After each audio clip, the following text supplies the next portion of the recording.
Introduce yourself I'm Jack Hargrave, Battalion Chief of Shelter Co. Fire. and tell us a little bit about going out on strike teams as part of the bigger picture here in Southern Humboldt, where you're training people to get the skills as volunteers that they can actually make money. Yeah, actually, it's a great way to get out there. The main impetus of it wasn't really so much to get out and make money. I mean, that's a great benefit of it. It does keep people employed, but thankfully we don't have a lot of big fire here in Southern Humboldt, especially out in Shelter Cove.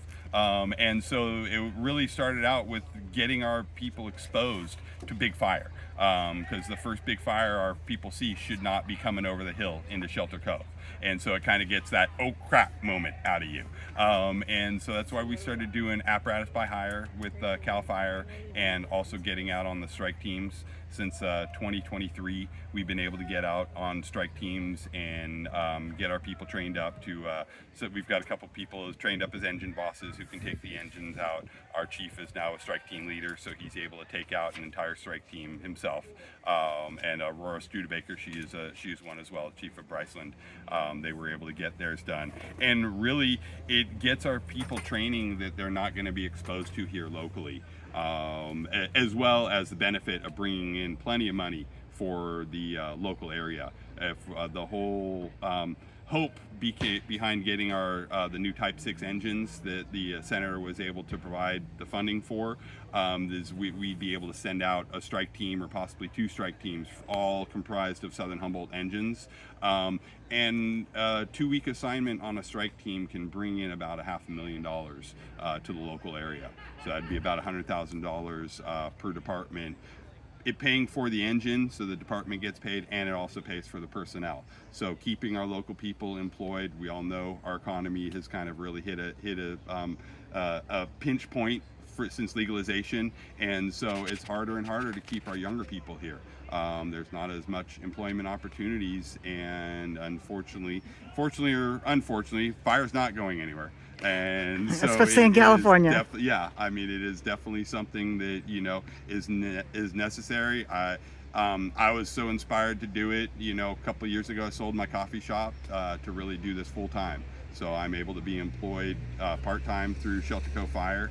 They can only pay me for about 20 hours per week for their budget, but then I rely on going out of county for about 60 days out of the year to gain my experience, but also to get employed, to get paid. And so yeah, it's just a great opportunity. Like I said, we can't get this kind of experience working our local fires, our small fires. We want to keep our local fires small, but it's inevitable. We're going to have, one of the large campaign fires. We've had already the August complex come really close. That could have very easily burned through Garberville all the way out to the coast. And so that was really the whole design behind getting them out there, getting everybody out there. So the way I understand this is it trains up our local firefighters. Absolutely. It provides money when they go out on strike teams to them personally. Yes. But then also their fire departments also get money. Yes. So yes. it comes back into our local economy and helps fund our local economy. Exactly. So it's outside money funding us. It is. Yeah. While we get trained. When they get when the engines go out, they're basically the engine and the department gets a certain amount per day for the engine, and then they'll also pay for it. And this is all through OES, Office of Emergency Services. That's who ends up ordering us and hiring us. And so they pay a certain rate per day for the engine, and then it depending upon the agreement that the department has with OES, all different departments will have different pay agreements, and whether you get paid we get paid portal to portal, usually, meaning as soon as we get the call and leave the station, we're paid until we get back home. And you get paid 24 hours a We get day. paid 24 hours.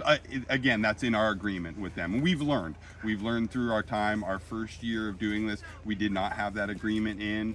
We were only getting paid, I believe, through 16 hours when we were on a federal fire. And so our department was nice enough to kind of make up the difference for our firefighters. They kind of took a little chunk out of the engine pay to make up for our firefighters and get them paid for 24 hours. But so we learned the next year we changed our agreement, and our guys were able to get paid portal to portal, get paid the full 24 hours. And then this last year we learned again that get our folks onto overtime hours as well. And so now they get paid the normal California overtime rates, and when you're on a fire, which definitely makes a big difference. So yeah, it definitely kind of, it gives the people the inspiration to go. It can be hard because you have to be ready to go at a moment's notice. You never know when anything's going to go, and it's really a lot of hurry, wait. You think something's coming, and it could be another kind of 24 or 48 hours till you get the call. But it's having a crew ready to go at any given minute, and having the apparatus ready to go. And describe how hard it is out on there. I mean, I know part of what we're doing here is letting people know what a wonderful opportunity is, but it's also hard work. So explain. It's very hard work. Yeah. It's you're out there. You could be doing anything from doing structure protection, because they'll order different types of engines, but you could be doing structure protection. You could be doing hose lays, cutting line, really the whole gambit, doing mop up, and it really just kind of gives it's what you're seeing here, the RT-130 on a major scale. And our guys have to be committed for at least 7 days. Usually most assignments are for 14. And they can usually get, or they can be extended up to 21. After 21, you have to have a mandatory 48 hours down. But yeah, you can go in, you could be working 12-hour shifts, or you could be working 24-hour shifts. If you get to an incident on an initial attack, an IA, it's possible you could be working for 48 or 72 hours straight. Before you actually get relief. We sent an engine out to the Park Fire, it would be in 2024, and we were there on the initial attack.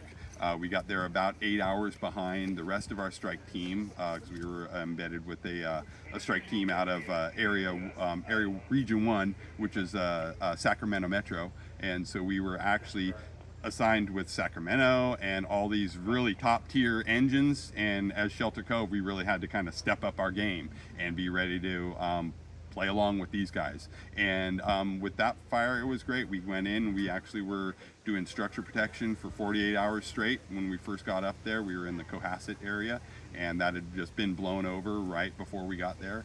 And we worked that for 48 hours before we got a break, and then the next 3 weeks we were working off of Highway 36, stationed out of Red Bluff, I believe the Tehama campgrounds. Yep, that Park Fire went right towards that. Yeah, and we worked from there all the way out to Lassen. We were working from to Mineral. And it was great. It was a good experience for our people. We were able, on that fire, we were able to do pretty much every job. We went on an initial attack, did structure protection. We were doing firing and holding, which is basically burning off and back burning the fire and holding that from going out, to doing mop up and prepping other structures with hose lines and sprinkler systems and everything else when the fire was moving up towards the Mineral area. And so yeah, it was a really great experience, and it's a lot of hard work, but it's a lot of good camaraderie as well. Our guys and gals, I should say, because two of my top firefighters are women, or I would take them first after anybody, and they work really hard, but we have a good time when we're not working. So because yeah, you gotta play around as well. So yeah, our guys who go out, they really like it, and it really kind of inspires the people who are back at the station. They see what's happening, they see kind of the camaraderie we have, and they hear about the good times that we have, and it really inspires some of them to kind of up their game, get into the training, and get on the crew. So yeah, no, it's definitely, it's a lot of fun, but it's a lot of hard work.